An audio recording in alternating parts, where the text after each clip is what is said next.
Okay, little reset for you. What we were talking about in the early part of today's show. We were talking about the upcoming election for the College of Western Idaho Board of Trustees. 4 of the 5 seats are up for grabs there.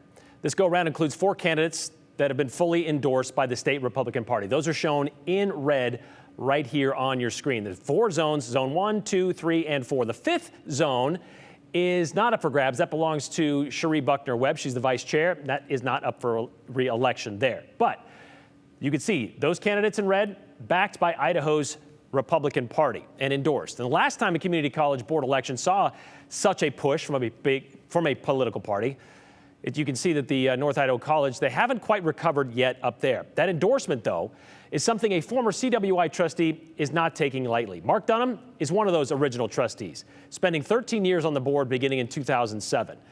He remembers when the school started with $5 million in seed money from the state of Idaho, and they opened with just 1,200 students in 2009. He told us today he wanted to serve on that board to help people like his mom, who was raising 4 kids on her own, and she had few options for an education other than beauty school. She went to beauty school. And he's worried this GOP-backed batch of candidates isn't doing all of those things for the same reason, and politics should not play a part.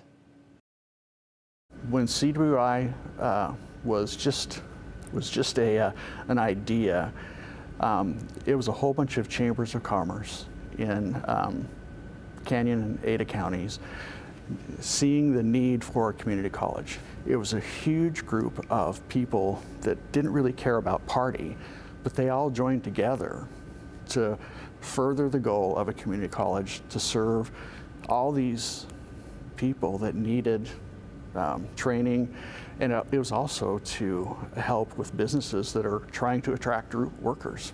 Politics had nothing to do with it other than all these people, Democrats, Independents, and Republicans, joined together to make a huge difference, and we did make a huge difference. Is that changing? Do you see that becoming something different?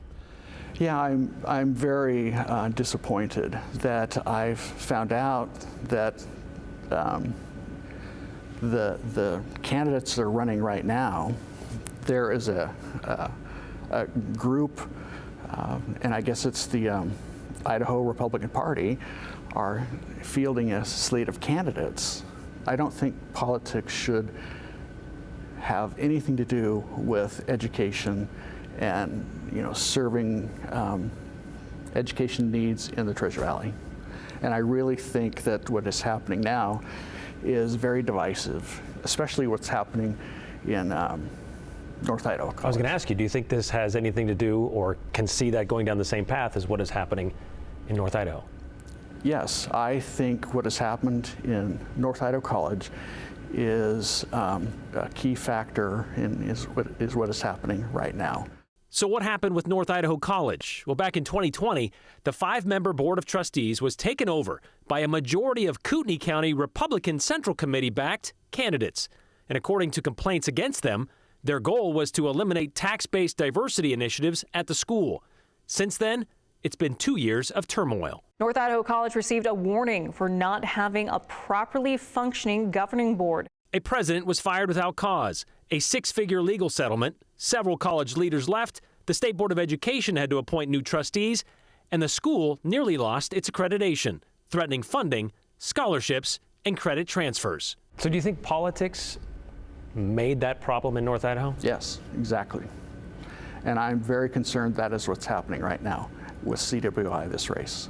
Party doesn't matter when you're trying to reach out to these underserved populations, that kids that are homeless and they don't know where they're going to go to school, they don't know where to live. Those are the things that a college trustee needs to think about, and it has nothing to do with you're a Republican or a Democrat. There's a lot of talk by these candidates of property taxes and budgets. Yep. I read some of their positions basically saying that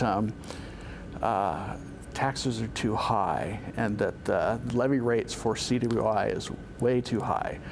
Well, in reality, when CWI was formed, the initial levy rate was like $13 per 100,000. At the high, it was maybe 17 bucks per 100,000. Now it's around 10 bucks per 100,000. Now North Idaho College and CSI in Twin Falls, they're approaching almost 100 bucks per 100,000. So to say that CWI is wasting tax dollars is not appropriate, and it just shows that they don't know anything about levy rates and the fact that it actually costs money to serve more than 30,000 students. Why do you feel like you need to say something about this as a former trustee? Again, I'm just very disappointed that this has become politicized. Opportunity is not politicized. It shouldn't be. And I just think that is really incredibly unfortunate and disingenuous that it has become a partisan issue. I don't think they really want to help. I think they want to disrupt. And certainly disruption is good in the sense that people always need to change.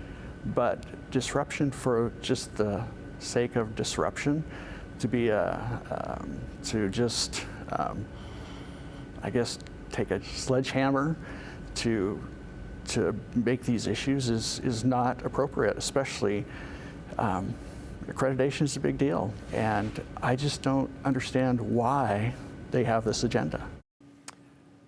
We did reach out to ask about that agenda of all 4 of the GOP-backed candidates, and as of now, we have not heard back from them. The general election, which includes the races for CWI Board of Trustees, coming up on November 8th.